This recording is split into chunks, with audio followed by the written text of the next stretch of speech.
Sa tingin mo, what's in store for Viva Max sa mga pelikula mo for next year?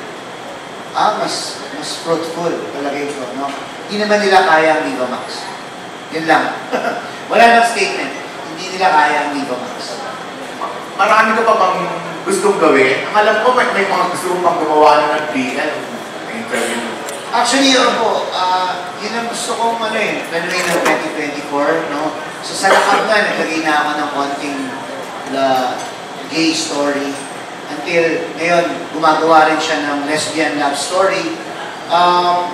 Gusto ko subukan yung boy love, no? Period film.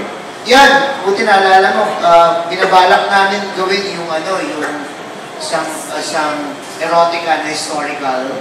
Either Jose Rizal historical erotic stories or either 1896 na erotica, no?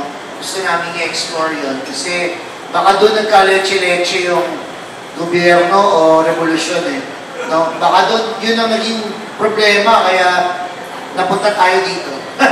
Hindi, parang gano'n. Napatagal ko na kinuwento yung kay Kuya Jerry Ayun, yun naman po.